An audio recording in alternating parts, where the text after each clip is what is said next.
Hi everybody, welcome to my channel, Stay Golden Jen. I'm Jen, and today I'm going to be telling you about my top 5 picks for visiting the south of Spain, also known as the Costa del Sol, plus a bonus hidden gem. Okay, as I said, I'm going to give you my top 5 places to visit in the south of Spain. Now, this is my second time to Spain. I did go there once before and went to Madrid and Toledo, and that was in 2005. So 20 years later, I got to go back, and I did visit Madrid again, but I'm not going to talk about that trip today. We're going to save that for another time. But I am going to talk about what a wonderful time I had in the south of Spain and what a beautiful place it is, and I highly recommend you visiting there. Okay, these are in no particular order. I'm just gonna go 1 through 5. Highly recommend these places. Definitely go to the southern Spain if you can get there. And my first pick is Malaga. So one of our first stops was the Alcazaba Fortress, perched high up on a hill, right above the Roman theater itself, which we actually started our tour. We purchased a tour. It's always good to get a guide if you can, as an expert, local expert, a historian. So we actually climbed through the fortress all the way up to the top. Amazing, stunning views. You can see one side was the city, the other side was a little bit of the city, but also you could see all the way out to the coast. You can see a cruise ship out there, the lighthouse. I mean, it's just amazing, beautiful. And the fortress itself was a Moorish style village with just amazing architecture, beautiful gardens. Highly recommend going to this location if you find yourself in Malaga. So the second stop, we went to the Picasso Museum. Pablo Picasso was born in Malaga, and they have a nice little museum there for you to see like some of his earlier works and some, more modern things that he's known for too, but also earlier works, things I didn't expect, a style of his that you're used to seeing, and also some of his personal items. So I highly recommend, if you are there, to check out the museum. Okay, let's talk about food. Some of you are just here to talk about food, right? Like, oh, amazing food all over the world, and Spain is no exception. We went to, right across from the fortress is a restaurant called El Pimpi, owned by Antonio Banderas, who is also born and is from Malaga. So this is his restaurant, El Pimpi. So at El Pimpi, we sat outside. We had a great spot to see everything. The weather was lovely. We did visit there in late January, so we did have like jackets, but it was sunny and nice, perfect. And my friend and I shared a big pan of paella, which Spain's one of their main dishes that they have. If you've never had it, please try it. It's so good. It's like a mix of rice and sauce and vegetables and meats and saffron. So I'm glad we tried it there. It was my friend's first time having it. She loved it. And of course, we had a few Spanish drinks to go with it, and it was just an amazing lunch. Okay, next we did a walking tour in Old Town, Malaga, with a tour guide. We started out at the Coastal Lighthouse. We saw some, while we walked through town, we saw some really cool murals. We went to what was the name of that square? Fuente Plaza.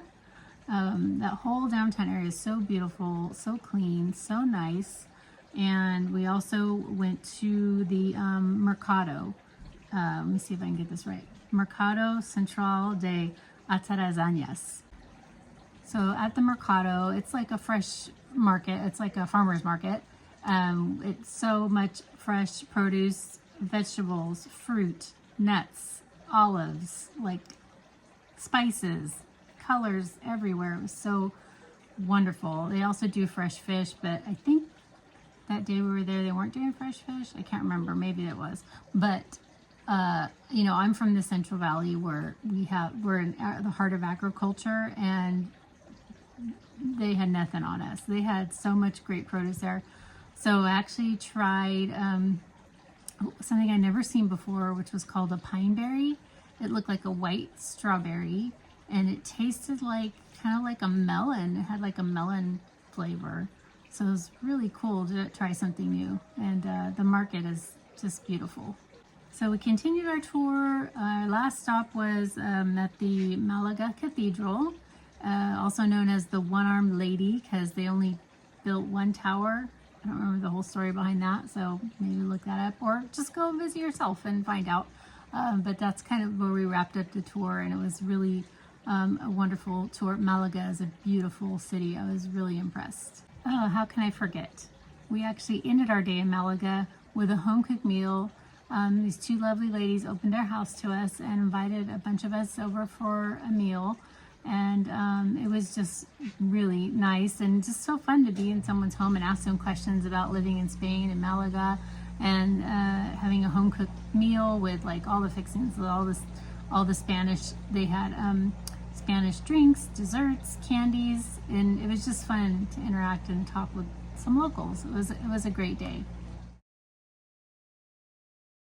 Okay, number 2 on my list is Fuengirola, which is actually where we stayed, where our hotel was, and that was our base, and we went to all the Costa del Sol from there. So it's a good kind of central location, really laid back, chill vibe, right literally on the beach, a nice walking promenade, very dog friendly, very like chill, laid back, and it was, again, a good place to be as far as a base, and if you're looking for a relaxed vibe. I have to say our hotel was in such a good spot. We could, our room had a balcony where you could see the beach and amazing sunsets and sunrises. So we got fabulous views, and a lot of stuff was in walking distance. We went to the grocery store a couple times, restaurants right along the promenade next to our hotel. And like I said, chill vibe. Everyone was friendly, dog friendly. What more could you ask for? Number 3 on my list is Marbella. So this is kind of like the French Riviera, I don't know, of Spain, like where the rich and fabulous go, as they go to Marbella, like a yacht town, if you will. So we started out by the sea, like right from the beginning. We took a walk down to the beach, and big surprise, we had 2 surprises there that day. The first one was there was metal art sculptures as you walk down to the beach, and they were done by Salvador Dali, who is also Spanish. And it's just kind of just wow, it's the outdoor museum, if you will. There were several of them, and I am an art buff, if you will, museum buff. I nerd, geek, whatever you want to call it. I love art history, and so it was just such a wonderful surprise to see his artwork out in the open like that. That was really enjoyable. So from the beach we walked to Old Town, which is not glitzy like the yacht place where they dock the boats and all that. This is more like the vibe you think of Spain, very Andalusian, cobblestone streets, narrow streets, hanging planters and pots everywhere with beautiful colors. There was quite a bit of shopping, but most of them were like small boutiques, but very nice, high-end quality products. And we even stopped at a market.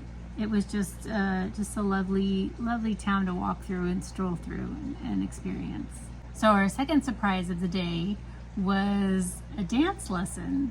Yeah, so we had a dance lesson. Our tour guide said we were going to have a surprise. We had no idea what it was, but we had a flamenco dance lesson. Oh my gosh, it was so fun and interesting. Mostly we watched the dance and learned about the art of flamenco dance, which is from Spain, and I'm sure you've all seen it with the little castanetas. And anyway, it was just so fun to be a part of that, experience that, and we all did a little dancing at the end, which was fun. Kind of put us in the Spanish mood, if you will. So we wrapped up with a lunch near the beach, which was really great. I think we had more paella, and I actually tried something new. For the first time I tried anchovies, and I really liked them. So that was fun. Nice way to wrap up our time in Marbella. Recommendation number 4 is to visit Ronda. So this place will take your breath away. It's literally on the edge of a humongous gorge. It's like unreal how big and deep it goes, and how just like off the cliff you're looking over into the valley, and oh my gosh, it's amazing. So we started our tour in Ronda with a tour guide, and the first place he took us to was one of the oldest bullfighting rings in Spain called the Plaza de Toros. And if you're not into bullfighting, still it's worth it for the historical value and to hear stories about it. And it's right next to the cliff. We can walk a few more feet and look over and see the gorge there right in Ronda. It's truly just breathtaking is the best word I can, because when you get close you kind of it takes your breath away how steep and huge it is. The thing about Ronda that I liked is it felt timeless, like history kind of stands still right there. It's unchangeable. I'm sure that area looks the same for years as far as the landscape, and yeah, it was very powerful visit. Okay, my number 5 recommendation when you're visiting the Costa del Sol is to go to Granada and the Alhambra. The Alhambra is a must do. So the Alhambra is iconic. It's a palace, but it's more than that. It's like a city within a city. It's a masterpiece. Like, I can't get over how beautiful and how detailed things were there. And it's a Moorish palace. Carvings, detail work, calligraphy, gold paintings, reflective pools. I mean, you name it. It's just stunning. I think stunning is the best word. It was a little cold that day being up on the hill there, but it was worth every minute. So the Alhambra was, like I said, stunning, almost overwhelming. You think, oh, you saw a lot, and it keeps going. Gardens, doorways, like huge detail. I mean, you have to see it, okay? Just go see it. So after the Alhambra, we headed down the hill to Granada, the city of Granada. And it's a pretty big city, very energetic, lots of culture, great vibes.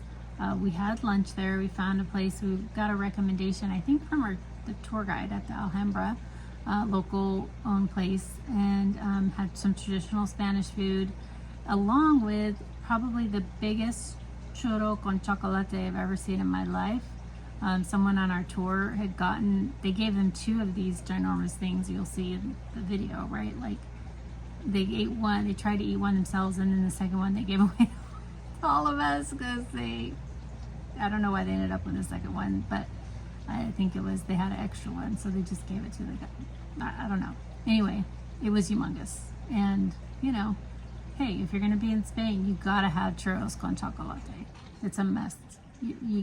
It's one of their cuisines that you have to do there. Right. My bonus recommendation for visiting the Costa del Sol is Centinel de los Bodegas. So the Centinel de los Bodegas is definitely a hidden gem. It's a little bit of a drive getting there, but totally worth it. On the way there, it was raining a little bit that morning, so we got to see a rainbow, which was such a nice treat. But you're going through windy roads, olive groves, but it's totally worth the drive. It's a quaint little village actually built into the side of the mountains. The buildings are part of the mountains, and the mountains are part of the buildings, and it's built literally into the rocks. It's really quite amazing. And once we got there, off our tour bus, we got on this little tram, blue and white little tram that drove us into town, because they don't want cars. Only people live there have their cars there. It's just really small, narrow streets, cobblestone streets. And while we were there, lots of cute little shops, little quaint shops, pottery, and just really neat stuff, homemade stuff. And we got to do a wine and cheese tasting And of course, you can't have wine and cheese tasting without jamon when you're in Spain. Oh my gosh, jamon's so delicious. I love it. It's, you know, dried cured ham. You'll see the ham hocks, ham legs hanging all around, all over the Spain there. It's what they're known for. And so that was really great little snack, little wine tasting. Definitely recommend this as like a bonus gem if you are in the south of Spain. Go to the Centinel de Bodegas. Okay, everyone, that's my top 5 plus a bonus when you are going to the Costa del Sol. Like I said, Malaga is a must-do. It's the main airport there anyway, so you're probably gonna go. Highly recommend staying there, visiting. Fuengirola was a great place to have our hotel stay, a base of operations, if you will. Marbella surprised us with the art and the dance and the beauty. Rhonda took our breath away with the cliffs and the gorge and the history. Same with Alhambra, stunning, beautiful. I mean, they were all amazing places. Granada, loved the culture. And then of course the Centinel de los Bodegas, just off the beaten path little treat. So hopefully you enjoyed this. If you did, give it a like, subscribe, and we'll see you on the next video.